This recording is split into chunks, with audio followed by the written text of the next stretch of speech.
Okay students, in this video we are going to discuss about theorem 10.3 and 10.4. So theorem 10.3 reads, the perpendicular from the center of a circle to the chord bisects the chord. Means, suppose there is a circle and there is a chord, so this is the center. So a perpendicular drawn from center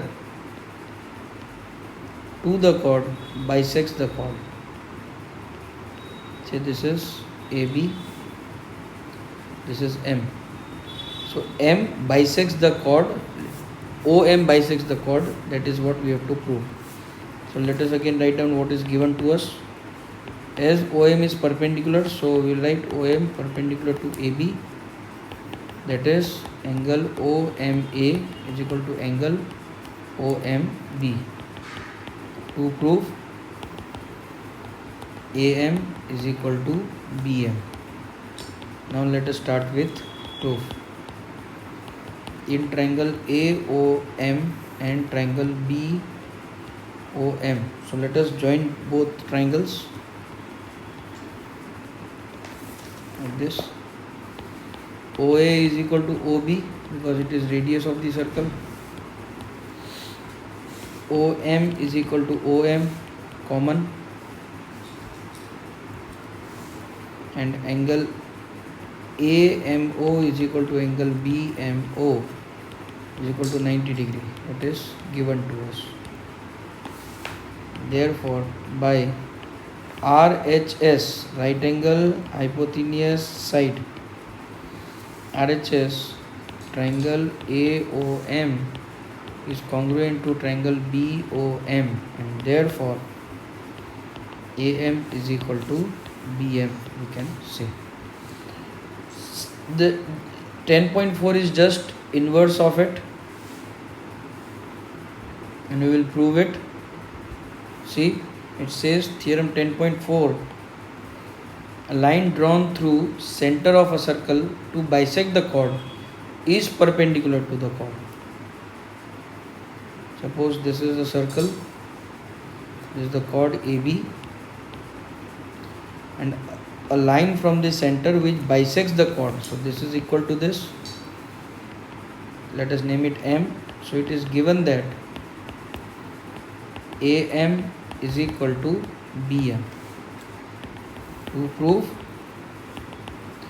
it is perpendicular to the chord. Now these two angles are equal, we need to prove they are perpendicular. So angle OMA is equal to angle OMB is equal to 90 degree. So let us start with the proof. Let us join OM and OB. In triangle AOM and triangle BOM, OA is equal to OB, again radius of circle. OM is equal to OM, common, and third is AM is equal to BM, given. Therefore, by SSS congruency, triangle AOM is congruent to triangle BOM. Therefore, by CPCT, angle AMO is equal to angle BMO, and this angle is equal to this angle. Also, angle AMO plus angle BMO is equal to 180 degree, since they are linear angles. Therefore 2 times angle AMO, because they both are equal, 180 degree, and angle AMO is equal to 90 degree. Hence proved. So this is theorem 10.3 and 10.4, and next we are going to start with exercise 10.3. Thank you students.